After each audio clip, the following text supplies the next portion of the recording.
My husband's folks set up a family group chat for all their get-togethers and I wasn't even invited. When I brought it up to Jordan, he just shrugged and said, "It's just easier that way." I gave him a smile and replied, "You know, you're right. Keeping things separate really does make life simpler." A few hours later, he let out a yell when he realized exactly what else I'd decided to separate. Jordan and I have been married for close to 8 years now, living down in Austin, Texas. His family is all about their traditions, barbecue every Sunday, holiday trips, and random gatherings just because someone felt like it. At first I thought they were a bit much, but I went along with it. I'd cook for their potlucks, watch the nieces and nephews, and sit through endless hours of the same old family stories, told like they were the best jokes in the world. I've always tried to be polite. I've always pitched in. But honestly, I never really fit in. Over time, it became obvious that no matter how much effort I put in, I was never truly one of them. Maybe it's because I grew up out of state, or maybe it's just that I don't get their inside jokes from way back. But I always felt like I was just there, barely noticed unless someone needed a favor. It started off small. Jokes I didn't understand, family photos snapped without me even though I was standing right there, conversations that would suddenly go quiet when I walked in. You know that feeling when you realize people are just putting up with you, not actually wanting you around? That's exactly how it felt. Then came the group chat. I didn't even know it existed until a few weeks back. It all started when I asked Jordan what time his mom's birthday dinner was.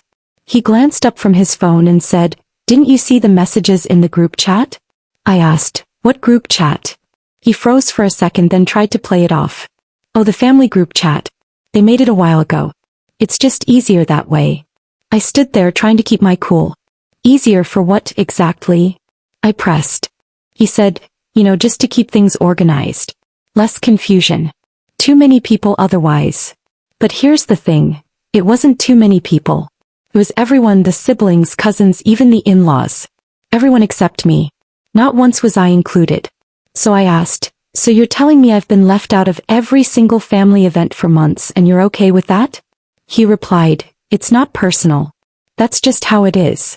I nodded and even managed to smile. "All right. You're right. Keeping things separate does make life easier." And I let it go. Or at least that's what he thought. What Jordan didn't realize was that for years, I'd been the one quietly making sure his life ran smoothly behind the scenes. We had a joint bank account and I handled most of the bills.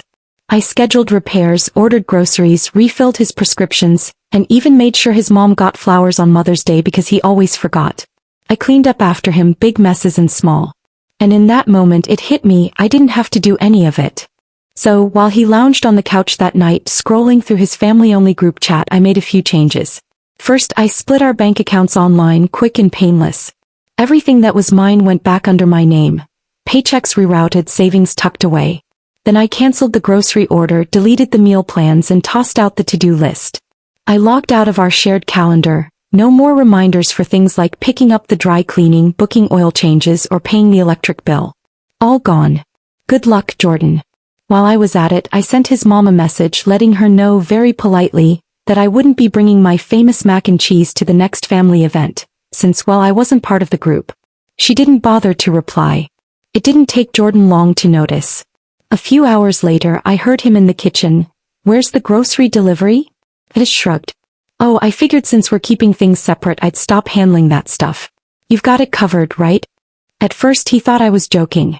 Then the notifications started rolling in. Bank alerts, overdue bills, calendar invites disappearing, subscriptions failing to renew. That's when he really lost it. He actually yelled, "What the hell is going on?" I kept my expression calm. I just figured it was easier this way.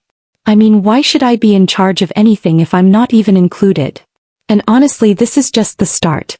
Want me to keep going? Jordan didn't get a wink of sleep that night. He spent hours pacing back and forth in the living room, mumbling under his breath like a man who'd lost his grip, and I could hear every word. When morning rolled around, I woke up to the sound of him slamming cabinet doors in the kitchen. I walked in to find him looking like he hadn't slept or even blinked all night. He looked at me and said, "We need to talk." I just gave him a look. "About what exactly?" He started listing things off. "About you making this weird. About the bank account. The calendar. All of it. You can't just stop doing everything." I shrugged and said, "Actually I can." And I did. It's simpler this way. He dragged his hands through his hair looking desperate. But you're my wife. You live here. You can't just quit. I shot back. Oh, kind of like how I'm not part of the family group chat. Feels pretty similar to me. And I swear seeing him at a loss for words was a first in our marriage. But things only got worse for him from there. That afternoon his sister sent me a message. It was short and to the point. Hey, Jordan says you're upset. Don't take the group chat so personally. It's just for planning. Nothing big. I didn't bother replying. Just left her on read. Honestly, it felt pretty satisfying. An hour later his mom texted me too for the first time ever without asking me to bring food or babysit. Let's not make this awkward for everyone. Hope to see you Sunday. I ignored her too. No point wasting my breath. That's when Jordan really lost his cool. Why are you ignoring them? He snapped at me. I fired right back. Why were they ignoring me? They spent months making plans behind my back and now I'm the bad guy for staying quiet? That's rich. But Jordan wasn't done making things worse. 2 days later he set up some kind of family mediation dinner. Didn't even check if I was available, just told me like I was the hired help. We'll talk this out, he said. Everyone's coming over Friday. We'll clear the air. I couldn't help but laugh. You really think I'm going to host for people who don't even want me in their group chat? Not a chance. He accused me of being dramatic. I looked him dead in the eye. Am I? Or are you finally seeing that I was the one holding your life together, and now you're watching it all fall apart? The best part? I didn't cancel the dinner. I just didn't do a thing to help. When Friday rolled around his family showed up to a messy house, no food, nothing set up, not even clean plates. I stayed in the bedroom with the door shut and let him handle the chaos. Dishes clattering, people whispering, doors opening and closing. I even heard his mom say, she's being difficult. Difficult? Lady, you have no idea. But then something happened that I didn't see coming. Saturday morning I got a text from one of the other in-laws, the quiet one, Jordan's cousin's wife. Let's call her Karen. She wrote, I'm sorry. They did the same thing to me. And just like that I realized I wasn't the only one. Turns out the group chat drama wasn't just about me.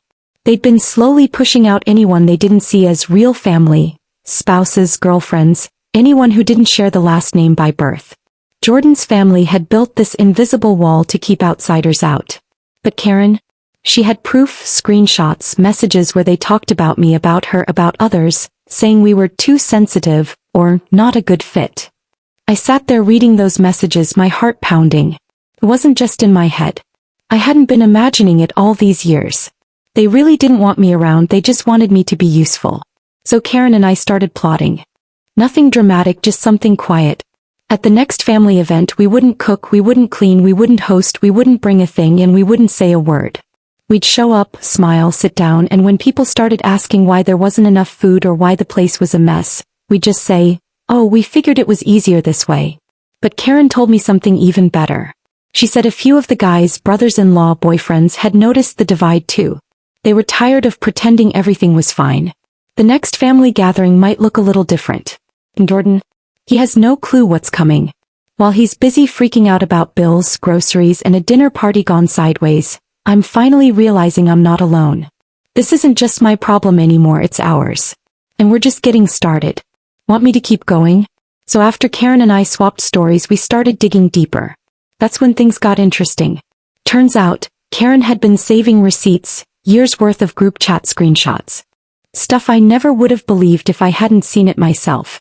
They didn't just leave me out, they talked about me by name. Why does she always have to come to everything? Do we really need her dish this year? It's not that great. She doesn't really fit in with us. And the worst one, straight from Jordan's sister. Honestly, I think Jordan's too good for her. Don't know why he stays. I sat there just staring at that message for what felt like forever. Too good for me. This from the same guy who can't even remember to take out the trash unless I remind him 3 times? Like sure. That was the moment something inside me really shifted. This wasn't just a bunch of passive-aggressive nonsense anymore. This was flat-out disrespect. They'd been playing this game behind my back, smiling to my face, using me when it suited them and then mocking me the second I was out of earshot. And Jordan? He knew. Maybe he didn't catch every single detail, but you don't spend all day glued to your phone, laughing and chatting in a group like that without knowing what's being said. So I stopped pretending everything was fine. The next family event was a big one, his dad's retirement party. They'd rented out a whole place downtown. Jordan was losing his mind trying to organize it all, mostly because, surprise, I wasn't lifting a finger.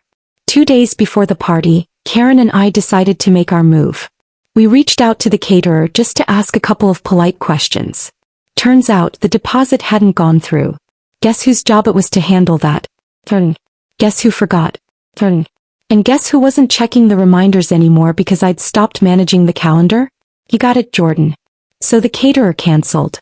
No food. The venue was still booked, but there were empty tables, no dinner, no drinks. And we just let it play out. The night of the party, Jordan was running around red-faced and panicked, trying to figure out how to feed 60 people with half an hour's notice. Meanwhile, Karen and I sat in the corner sipping wine and watching the whole thing unravel. When his mom finally cornered me hissing about why I hadn't fixed things, I just smiled and said, "Oh, I'm not part of the group, remember?" Didn't want to overstep. Jordan was sweating bullets, darting between his mom, his sister, and the venue manager. Honestly, it was a sight to see. But the real surprise came after. A few days later, Karen told me that another wife, Anna, had started asking questions. She'd noticed she was being left out too. Same pattern. Fewer invites, less texting, left out of plans. Nana. She's married to Jordan's brother. So now there were 3 of us comparing notes, sharing screenshots. We started jokingly calling ourselves the Outsiders Club, but it was turning into something more than just a joke. Because here's what Jordan's family didn't expect. We talked to each other. We noticed the patterns. We put the pieces together they thought we'd never see. And the more we talked, the more we realized this wasn't just about a group chat. It was about control, about keeping the real family close and the rest of us on the outside, only good for cooking, cleaning, and showing up when needed, but never really included. They wanted a family business? Fine. They can run it themselves. I'm done being the secretary for people who don't respect me. And Jordan? He's finally starting to get it, the missed payments, the empty fridge, the overdue bills, the calendar reminders that don't exist anymore. But the best part? The Outsiders Club. We've started quietly stepping back from everything. No more hosting, no more cooking, no more babysitting, no more airport runs. Now we just show up, smile, and keep to ourselves just enough to make it clear we see what's going on and we're done pretending. Meanwhile, Jordan's getting more and more desperate. Last night he finally sat me down and said, "This is getting out of hand. My mom's asking what's wrong with you." I just told him, "Tell her I'm making life easier." That's when he looked at me like he was really seeing me for the first time, like he finally understood this wasn't just some little tantrum. This was me leaving the chat just like they left me out of theirs. But the real kicker? Karen found out Jordan's sister has been complaining that nobody steps up anymore, that events are falling apart, that the group feels off. And her husband? He's Team Outsiders now too. He told her straight up, "Well, maybe you shouldn't have made everyone feel like crap." Now the cracks are starting to show in the group, in the family, in that perfect little image they worked so hard to keep up. Me? I'm just getting started. Want to hear more? The retirement party disaster should have been their wake-up call, but Jordan's family doesn't do self-reflection. They just slap on fake smiles, toss out passive-aggressive comments and pretend nothing's wrong. But not this time. Because 2 weeks later Jordan's mom called a family meeting, real official, at her house Sunday night, everyone required to show up. Jordan told me we were going like it was just another thing on the calendar. I didn't argue. I actually wanted to be there. The whole drive over Jordan kept saying, "Let's just keep it calm. They're worried. We can fix this." But I wasn't interested in fixing anything. I wanted the truth out in the open. We walked into that living room and it felt like walking into a courtroom. Everyone was already there, tight smiles, arms crossed, fake concern hanging in the air like cheap perfume. Jordan's mom started things off. "We're all family here. I think we need to clear the air." Nobody looked at me. They all looked at Jordan like he was supposed to speak for me. So I spoke up for myself. "Sure. Let's clear it." The room went completely silent. I stood up, phone in hand, and tapped the screen to pull up Karen's screenshots. All those messages from the group chat. Every bit of trash talk about me, about Karen, about Anna, the whole slow-motion push-out they'd been running like it was some kind of family sport. I didn't yell.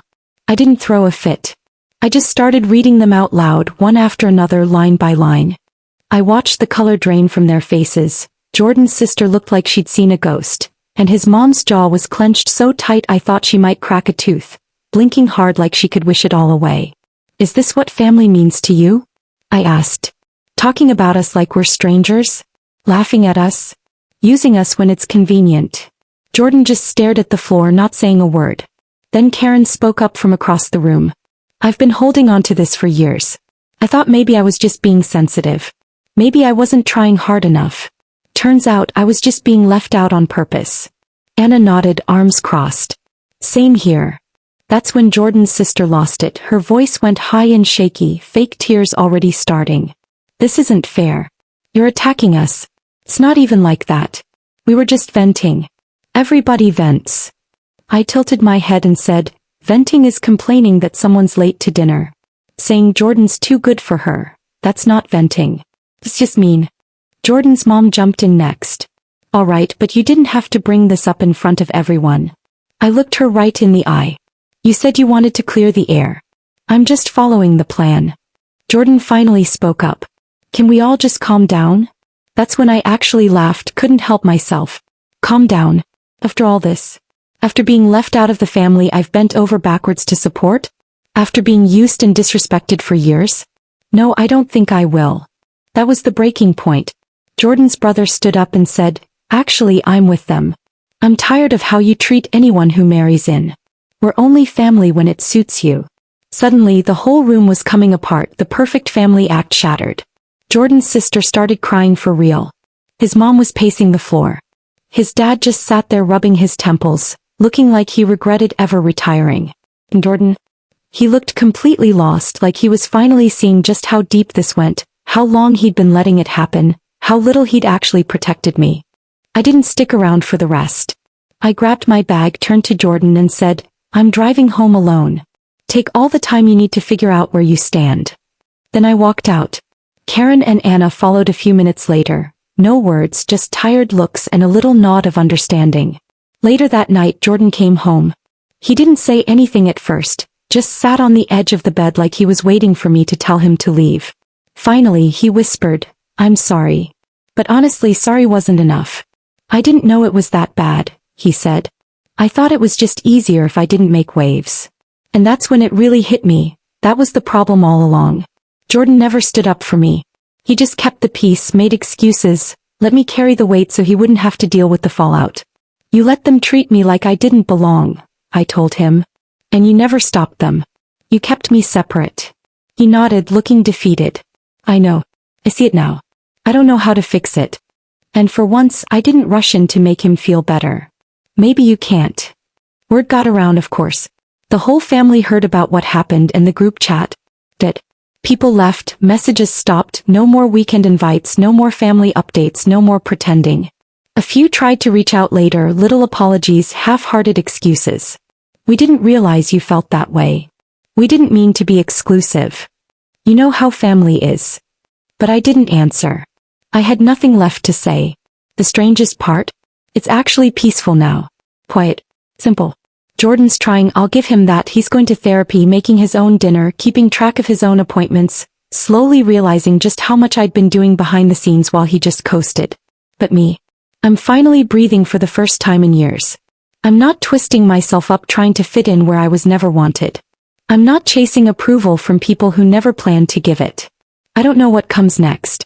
Maybe Jordan figures it out, maybe he doesn't. Either way, I'm done being the outsider in my own life. And now I've got a whole new group chat with Karen and Anna. And you better believe we've got each other's backs.